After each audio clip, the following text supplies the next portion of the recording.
Hi guys, मेरा नाम है साहिल खान और आज की वीडियो शुरू करते हैं। सबसे पहले न्यूज़ है जीएसटी 2.0 की। तो जीएसटी के अंदर बहुत सारे चेंजेस करे गए हैं। सबसे पहले कोशिश करी गई है स्लैब को थोड़ा इजियर बनाया जाए। पहले 0%, 5%, 12%, 18%, 28% इतनी सारी स्लैब्स हुआ करती थी। अब उसको घटा दिया गया और सिंप्लीफाइड किया गया है। कुछ प्रोडक्ट्स हो गए जिसके ऊपर कोई जीएसटी नहीं लगेगा, 0% के ऊपर ऑपरेट करेंगे।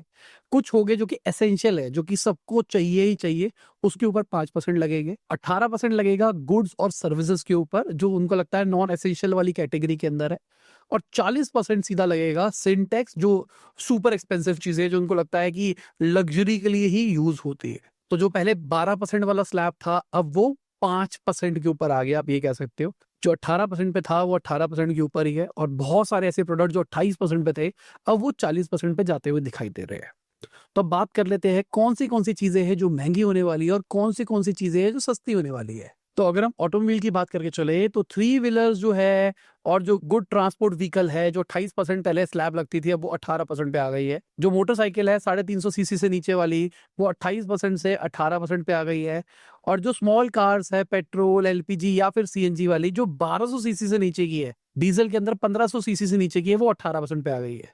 ईवी के ऊपर 5% पहले भी लगता था, अभी भी लगेगा। साथ में जो बड़ी गाड़ियां है, जो 4 मीटर से ऊपर है या फिर 1500 सीसी से ऊपर आती है, उस पे 28% वाला स्लैब अब 40% पे चला गया है। मतलब अगर आप बड़ी फैमिली कार लेने का प्लान कर रहे हैं, 7 सीटर टाइप्स, तो एक्सपेक्ट गाड़ी महंगी होती हुई दिखाई देगी। 22 तारीख को ये चीज लागू हो जाएगी, तो गाड़ी लेनी है तो उससे पहले ले लो। हो सकता है बहुत सारे ऑफर्स वगैरह भी निकले इस टाइम के अंदर, तो स्मार्टली आप सो सकते हो। बाकी मोटरसाइकिल जो 350 सीसी से ऊपर की है, उसके ऊपर भी 40% टैक्स लग गया है। अगर हम बेबी केयर की बात करके चले, तो जो बेबी के नैपकिन होते हैं, फीडिंग बॉटल्स होती है, 12% से घटा के 5% पे उसको ले गए हैं। इलेक्ट्रॉनिक्स की बात करके चले तो इलेक्ट्रॉनिक्स में मोबाइल फोन्स 18% के 18% पे ही है। एसी 28% से 18% पे हो गए, मतलब एसी सस्ते होते हुए दिखाई दे रहे हैं हमको। डिश वॉशिंग मशीन हमको सस्ती होती हुई दिखाई दे रही है, 28% से 18%। और जो 32 इंच से ज्यादा वाले टीवी, मॉनिटर्स, प्रोजेक्टर्स है, उस पे भी अब 28% ही जीएसटी लगेगा। अच्छी चीज ये है डिश वॉशर को और 32 इंच से ऊपर वाले टीवी को सिन कैटेगरी में नहीं रखा गया कि भाई लग्जरी वाले लोग ही यूज कर सकते हैं। बाकी अगर हम फूड एंड ग्रोसरी की बात करके चले तो मक्खन, घी, डेयरी, चीज, स्प्रेड 12% से घट के 5% पे आ गई, जो कि एक बहुत अच्छी चीज है। अगर हम प्री पैक्ड नमकीन और भुजिया की बात करके चले तो वो भी अब 5% के ऊपर आ गए, जो अगेन अच्छी चीज है। हाउस होल्ड के अंदर बात करके चले, स्विंग मशीन पार्ट जो होते हैं 12% से घट के 5% पे। बर्तन भी भाई 12% से घट के 5% पे आ गए हैं। तो बेसिकली बहुत सारी चीजें सस्ती हुई दिखाई दे रही है। और गवर्नमेंट ने ये कहा है कि भाई अब मैन्युफैक्चरर्स को ये जो जीएसटी कम हुआ हुआ सीन आ रहा है, ये कंज्यूमर में पास ऑन करना पड़ेगा। इसका मतलब ये है कि अगर मान लो आपको कोई प्रोडक्ट 100 रुपए के ऊपर मिलता है, उसके ऊपर मान लो पहले 28% लगता था, अब वो घट के 18% हो गया है, तो एक्चुअली आपको जो 100 रुपए का प्रोडक्ट है वो सस्ता मिलना चाहिए, क्योंकि अब टैक्स कम हो रहे हैं। ये नहीं है कि टैक्स कम हो गए हैं और आपने कहा कि भाई महंगाई हो गई, इस चक्कर में हमने प्रोडक्ट का प्राइस बढ़ा दिया है।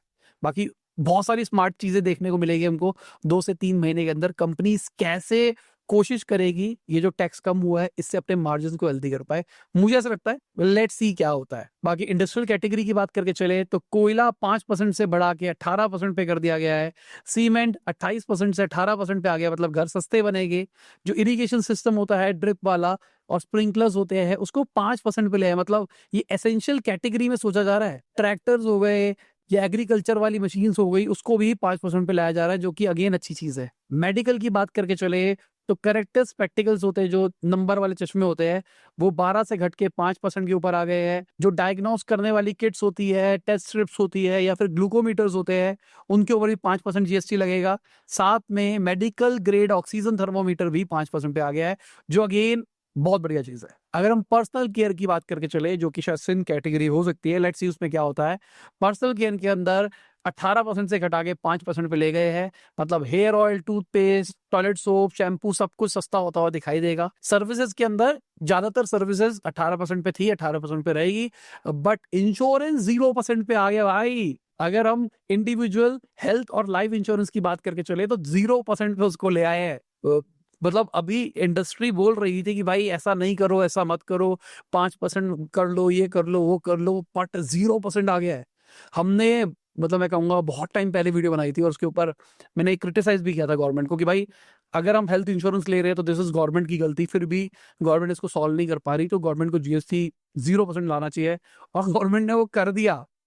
मतलब मैं आपको कहूंगा वो वीडियो देखना, आपको समझ में आएगा कि कितना बुरा हाल है इस टाइम पे इंडिया के अंदर हेल्थ केयर का। और इंश्योरेंस एक नेसेसिटी हो चुकी है जो कि अब सबको लेनी पड़ती है गवर्नमेंट के फेलियर के चक्कर में, तो उसके ऊपर भी हम टैक्स क्यों दें।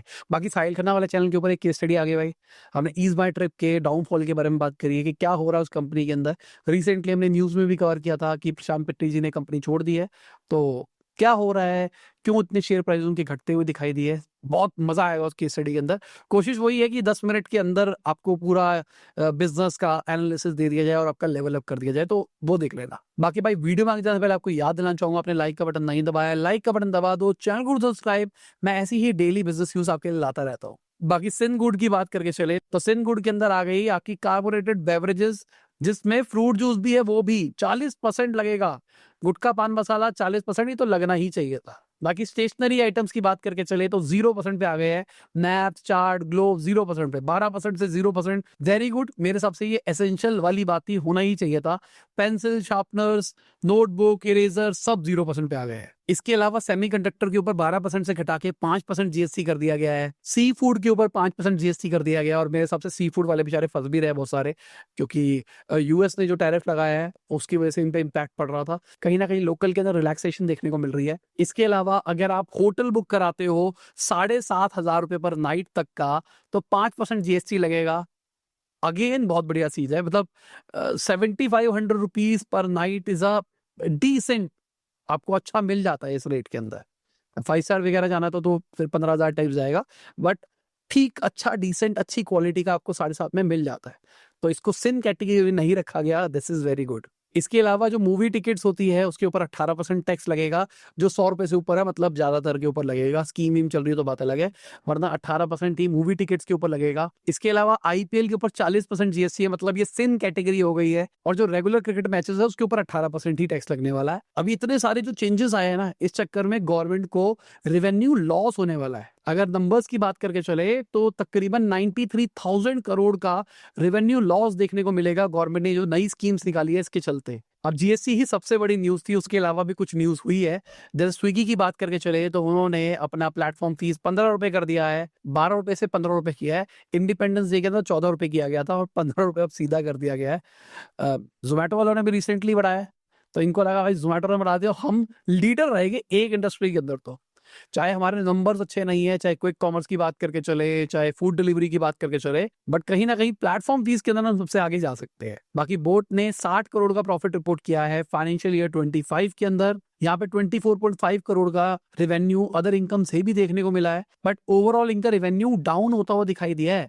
फाइनेंशियल ईयर 24 के अंदर 3135 करोड़ से ज्यादा का रेवेन्यू था, जो कि अभी 3100 के आसपास पहुंच गया, मतलब उससे थोड़ा सा नीचे है, बट घटता हुआ दिखाई दिया, बट प्रॉफिट बढ़ते हुए दिखाई दिए, क्योंकि कंपनी ने अपने एक्सपेंसेस कम किए। तो क्या ये हेल्दी है या फिर नहीं है? कंपनी का आईपीओ आ रहा है बट कंपनी के रेवेन्यूज नहीं बढ़ रहे हैं, कंपटीशन बढ़ता हुआ दिखाई दे रहा है।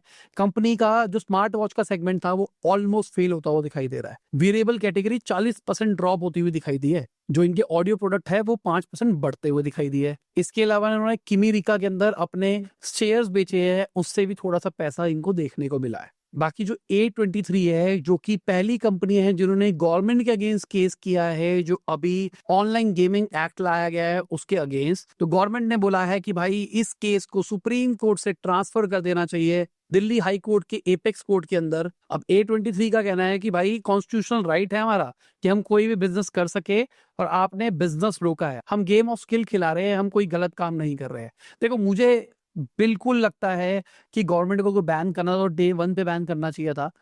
अब कोई लड़ नहीं रहा है, इसका मतलब ये नहीं है कि ये एक्शन गवर्नमेंट का सही है।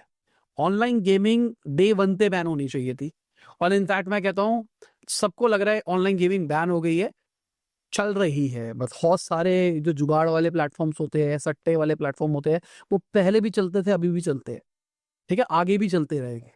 लोगों को लगता है ना ये लोगों ने करोड़ों रुपए लूज कर लिया, इतने रुपए लूज कर लिया, वो इन वाली ऐप से नहीं करते। यहाँ पे ना वो लोग खेलते हैं जिनको लगता है 10 रुपए में करोड़पति बन सकते हैं। यहाँ पर वो लोग नहीं खेलते जो लाखों लाखों 2-2 लाख रुपए हार जाएंगे रोज का। एक्चुअली जो ऑनलाइन गेमिंग को बैन करना चाहिए था ना, वो करना चाहिए था सट्टे वालों को, तो उसके लपेटे में ये भी फंसे और मेरे हिसाब से अगर इनको बैन ही करना तो डे 1 पे करना चाहिए था। 2017 में शायद मैंने वीडियो बनाई थी ड्रीम 11 के ऊपर, उस टाइम बात करी थी कि भाई लीगलाइज सट्टों के बारे में बात कर रहे हैं। बाकी फोन पे की बात करके चले तो अपना आईपीओ प्लान कर रहे हैं 2026 के अंदर। कहा जा रहा है $12 बिलियन की वैल्यूएशन के ऊपर 10% अपनी इक्विटी डिल्यूट करेंगे। 10,000 से 13,000 करोड़ के बीच में पैसा रेस किया जाएगा। अभी के टाइम पे वॉलमार्ट के पास 70% स्टेक है इनका।